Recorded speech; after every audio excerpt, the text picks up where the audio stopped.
Hello বন্ধুরা, সকলকে স্বাগত জানাচ্ছি আবার একটা নতুন ভিডিওতে। তো আজকের ভিডিওতে আমি আপনাদের কাছে তুলে ধরবো যে আপনারা অটোমেটিক ডাউনলোড বন্ধ কিভাবে করবেন। যেমন আমাকে যদি কেউ ভিডিও বা ফটো সেন্ড করে, কিন্তু আমি না চাইতেও কিন্তু সেই ভিডিওটা কিন্তু ডাউনলোড হয়ে যায় অটোমেটিক, আর গ্যালারিতে কিন্তু সেভ হয়ে যায়।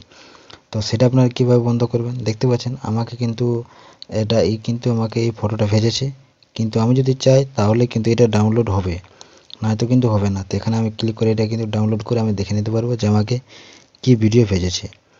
আর এমন সিস্টেম আছে যেটা আপনাদের কিন্তু না চাইলেও কিন্তু সেন্ড করা মাত্রই আপনাদের গ্যালারিতে সেভ হয়ে যায়, মানে অটোমেটিক ডাউনলোড হয়ে যায়।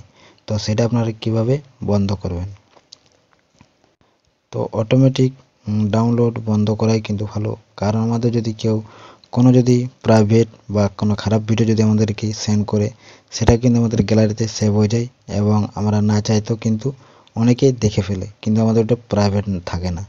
তো আমরা এখানে অটোমেটিক ডাউনলোডটা আপনারা কীভাবে বন্ধ করবেন, তো সেই প্রসেসটা আমি আপনার কাছে তুলে ধরবো। তো ভিডিওতে আপনার সঙ্গে থাকবেন, আর যারা চ্যানেলে নতুন তারা চ্যানেলটাকে সাবস্ক্রাইব করে সাপোর্ট করবেন। তো চলো এখন ভিডিওটা আমি শুরু করি। আপনারা হোয়াটসঅ্যাপটি ওপেন করবেন। ওপেন করার পর আপনার এখানে যে থ্রি ডট আছে উপরে, এই থ্রি ডটে ক্লিক করবেন। থ্রি ডটে ক্লিক করার পর আপনার সেটিং আসবেন, এই সেটিং আপনার ক্লিক করবেন। তো সেটিংয়ে ক্লিক করার পর আপনার নিচের দিকে একটা অপশন দেখতে পাবেন, স্টোরেজ অ্যান্ড ডাটা। এখানে আপনারা ক্লিক করবেন। স্টোরেজ অ্যান্ড ডাটাতে ক্লিক করার পর এখানে আপনারা অনেকগুলি অপশন দেখতে পাবেন। এখানে দেখতে পাচ্ছেন মিডিয়া অটো ডাউনলোড, এখানে দেখতে পাচ্ছেন।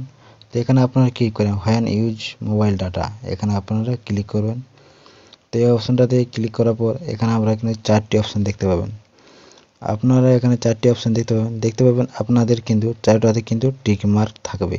এই চারটাতে যদি টিক মার্ক থাকে তাহলে কিন্তু আপনাদের ফটো, ভিডিও, অডিও এবং ডকুমেন্ট চারটা কিন্তু অটোমেটিক ডাউনলোড হয়ে যাবে, আপনি না চাইলেও কিন্তু ডাউনলোড হয়ে যাবে। তো এলা আপনারা বন্ধ করতে চান, তো এখান থেকে আপনারা প্রত্যেকটা টিক মার্ক কিন্তু উঠিয়ে দেবেন, তাহলে কিন্তু আপনার অটোমেটিক ডাউনলোড হবে না। আপনি জন মেসেজটা আপনি ডাউনলোড করতে চান বা ভিডিওটা, সেইখানে ছুঁয়ে কিন্তু আপনি ডাউনলোড করতে পারবেন, মানে অটোমেটিক ডাউনলোড হবে না। আর যদি আপনি মনে করেন যে আমি ফটো অটোমেটিক ডাউনলোড হয়, তো আপনার ফটোতে ক্লিক করে রেখে দিবেন, তাহলে কিন্তু আপনার ফটোই শুধু অটোমেটিক ডাউনলোড হবে, বাকি কিন্তু অডিও, ভিডিও বা ডকুমেন্ট এগুলো কিন্তু অটোমেটিক হবে না। তো এরকমভাবে আপনারা অটোমেটিক ডাউনলোডটি বন্ধ করতে পারেন। তো আশা করি আপনারা ভিডিওটা দেখে কিছু বুঝতে পেরেছেন। যদি ভিডিওটা ভালো লাগে তো চ্যানেলটাকে সাবস্ক্রাইব করে ভিডিওটা অন্যদের কাছে শেয়ার করবেন। তো ভিডিওটা আমি এখানেই শেষ করছি।